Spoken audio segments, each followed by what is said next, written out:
It's the thing nightmares are made of. You know, it's so creepy that I decided to have a bolt put on the door, and I'm having my son sleep in here with me.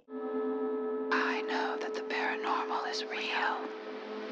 Listen. This video illustrates the concept of gang stalking.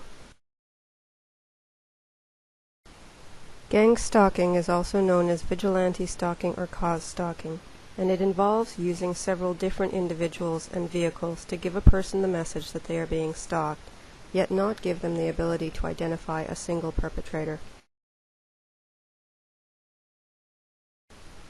I've just bought a video camera, and this is the first time that I've taken it out. Instead of driving away as I normally would, I sit and play with the zoom on the camera. I hadn't realized the cyclist was sitting at the corner. I actually discovered him after I zoomed in on him.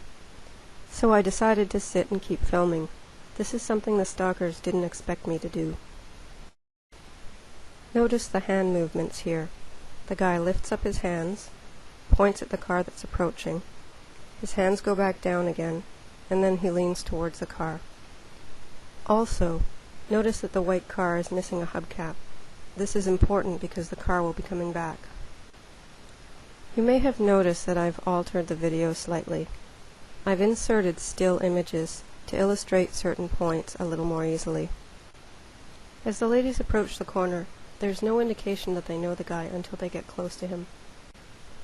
Watch as the blonde woman walks toward him, and obviously he says something to her, and she turns around and looks in my direction. The other woman seems to stop herself from turning around completely. The blonde woman points at me.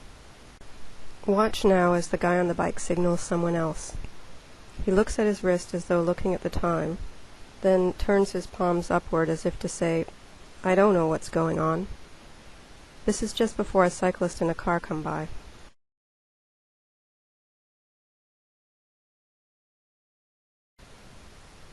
Certain behaviors are repeated in order to let the victim know that something is happening. In my case, cars, cyclists, and pedestrians are used when I leave the house, and also when I'm coming back to the house. The blonde lady appears to say something to the guy, and he continues watching me after she leaves. A man named David Lawson managed to infiltrate one of these groups, and he wrote a report on it called Terrorist Stalking in America. At this point, he scoots down a little so that he's more concealed by the trees. According to Lawson, cause stalking has been used by extremist groups since the early 1990s.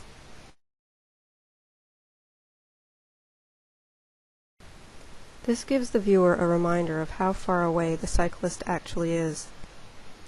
There is absolutely no way that he can see that I have a video camera. In fact, if he knew I had a video camera, he wouldn't be sitting there. The only thing he can see is that I'm not driving away. Here comes the white car again, back in the opposite direction. There's no exit in that direction. In order to leave the neighborhood, he has to come back the other way again.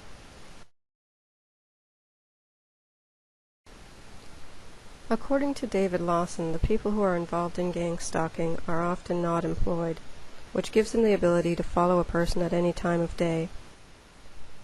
In addition, he makes it quite clear that these groups are cults. And now a third cyclist is about to approach.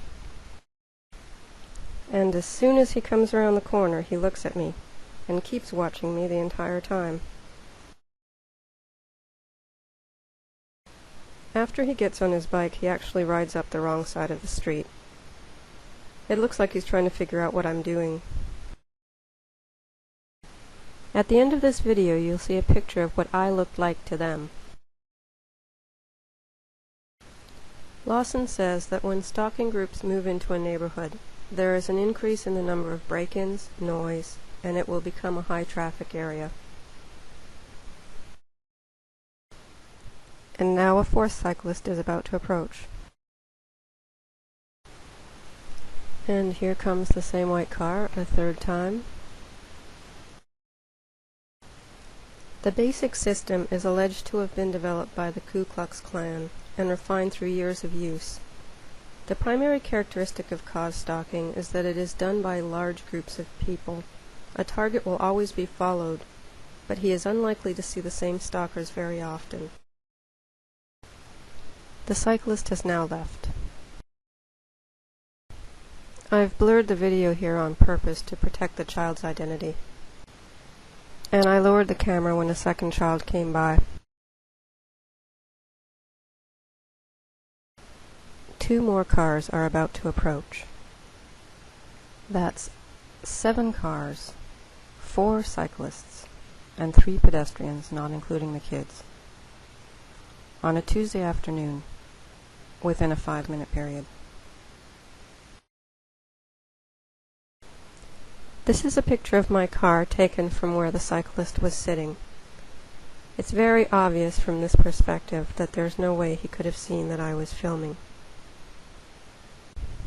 So this begs the question, what were all those people looking at? What was so interesting to them? The paranormal.